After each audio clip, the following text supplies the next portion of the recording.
کے شکم سے ہم اس عالم اجسام میں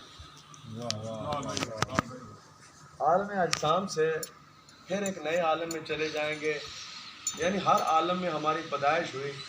آدم کے عالم سے ہم چلے, وہاں سے پیدائش ہوئی, اماں ہوا کے رحم اطہر میں آئے, اور وہاں سے چلتے چلتے اپنے باپوں دادوں اور جتنے بھی آباء و اجداد ہیں وہاں سے چلتے چلتے, پوری توجہ تمہیں پر چاہوں گا, چلتے چلتے ہم حقیقی اپنے دادا یا اپنے باپ کے صلب میں آئے. اس عالم سے ہم اپنی ماں کے شکم میں منتقل ہوئے. شکم مادر سے ہم پھر باہر آئے. باہر اللہ نے یہ روشنی اس لیے دی کہ تم اکیلے آئے ہو, مگر یاد رکھو تم اس کی خاطر آئے ہو جس کی خاطر ہم نے کائنات بنائی ہے.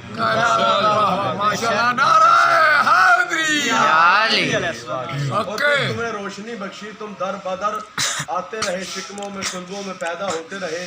پھر میں نے یہ جملہ کہنا جس جملے کے لیے میں نے توحید باندھی ہے, پھر تمہارا ایک جنم اور بھی ہوگا, تمہاری ایک پیدائش اور بھی ہوگی, اور اس پیدائش کا نام ہم نے کسی مرد اور عورت کی شکل میں نہیں رکھا بلکہ موت کی شکل میں رکھا. جب موت سے تمہارا پالا پڑے گا, جیسے تم صلب چھوڑا ہے باپ کا, شکم مادر میں آئے, شکم مادر کو چھوڑا ہے, عالم اجسام میں آئے, عالم اجسام کو چھوڑا ہے, پھر ایک نئی موت کا سامنا کرو گے, اور اس کے بعد عالم برزخ کا سفر ہوگا. لیکن یاد رکھو جس امام کو تم نے تھاما ہے, تم نے ہر عالم کو چھوڑ دیا مگر تمہارے امام نے تمہیں کسی زمانے میں نہیں چھوڑا. تمہارے امام نے تمہیں کسی زمانے میں نہیں چھوڑا. میرے محترم سامعین گرامی قدر, آپ سوال مجھ سے کریں کہ اس کی وجہ کیا ہے. فرمایا آدم نہیں تھا وہ امام تھا, نوح نہیں تھا وہ امام تھا, موسیٰ نہیں تھا وہ امام تھا. جب کچھ بھی نہیں ہوگا وہ امام پھر بھی ہوگا. تو اصول کافی میں اس لیے حدیث لکھی ہوئی ہے, الحجت قبل الخلق و مع الخلق و بعد الخلق. جب کچھ بھی نہیں تھا مولا تھا, جب سب کچھ تھا مولا ہے, اور جب کچھ بھی نہیں رہے گا تب بھی مولا رہے گا. میرے محترم سامعین گرامی قدر, تم اس امام کو ماننے والے ہو جس کے جتنے فضائل پڑھے جائیں وہ کم ہے, جس کی جتنی شان بیان کی جائے وہ کم ہے. میرے مولا کائنات, خطیب منبر سلونی, قطب الاقطاب, یعصوب الدین, صراط المستقیم, علم اول, عقل اول, خلق اول, خلق اول, گنتی کا پہلا عدد, یعصوب الدین, صراط مستقیم, وہ علی ابن ابی طالب جس کی پشت انگشت ہلتی ہے تو سورج بھی پلٹ جاتا ہے, اشارہ کرتا ہے تو عورت مرد میں, مرد عورت میں تبدیل ہو جاتا ہے, دشمن بکتا ہے تو کتے کی شکل میں مسخ ہو جاتا ہے. وہ علی ابن ابی طالب خطبہ دے رہے ہیں, ایک کبوتر اڑتا اڑتا آیا. میرے مولا کا جو یہ کف تھا, یہ میرے مولا کی یہ جو بھی کف تھا, کہ میرے مولا کا یہ بہت لمبا تھا. کبوتر اڑتا اڑتا آیا, امیر المؤمنین کے یہاں کف میں چھپ گیا. تو ایک عقاب پیچھے پیچھے آیا, وہ پیچھے نہیں گیا بلکہ مولا کے قدموں میں جھک گیا. مولا کے قدموں میں جھکا. علی اسے کہتے ہیں جس سے حیوان بھی بولتے ہیں, پرندے بھی بولتے ہیں, چرندے بھی بولتے ہیں. امام اسے کہتے ہیں. میرے مولا نے فرمایا کہ کائنات کی کوئی بولی ایسی نہیں جو امام کو نہ آتی ہو. اب مجھ سے سوال کریں کہ بولیوں کا علم امام کو کیوں ہے؟ کیونکہ ہر ایک پکارنے والا ہے, امام دینے والا ہے. ہر ایک کی جو سننے والا ہے اسے امام کہتے ہیں. اس کف میں کبوتر آگے چھپ گیا. کبوتر نے فریاد کی کہ اے مالکوں کے مالک, اے پالنے والوں کے پالنے والے, اے سب سے بڑے بچانے والے, اے مشکل کشاؤں کے مشکل کشا, اے سب سے بڑے پروردگار, اے رب الارباب علی ابن ابی طالب, اس عقاب سے جان بچائیے. علی بادشاہ نے مسکرا کے فرمایا تو کیوں کھانا چاہتا ہے؟ فرمایا اے میرے مولا, جملہ پڑھنا میرا کام, سمجھنا آپ کا کام. میرے مولا تو نے غذا ہی میری یہ رکھی ہے, اسے نہ کھاؤں تو پھر کسے کھاؤں, اسے نہ کھاؤں تو پھر کسے کھاؤں. مسکراتے ہوئے علی ابن ابی طالب نے فرمایا کمبر, اب اللہ نے تمہیں کون سا امام دیا ہے, پہچان امام کسے کہتے ہیں. کمبر وہاں سے جا کے ایک چھری لا, ایک وہاں سے خنجر لا. کمبر خنجر لایا. فرمایا عقاب, یہ خنجر میرے ہاتھ میں ہے. علی ابن ابی طالب اپنے کون سے بدن کا عضو کون سا کاٹے اور تجھے کھلائے, کیونکہ یہ میری پناہ میں آ چکا ہے. یہ میری شیان شان نہیں جو میری پیانہ میں آئے پھر اسے عذاب میں چلا جائے. پوری طاقت جو علی کی پناہ میں آئے پھر عذاب میں چلا جائے. ہو نہیں سکتا. جو مولا کائنات کی پناہ میں آ جائے, اس نے کہا میرے مولا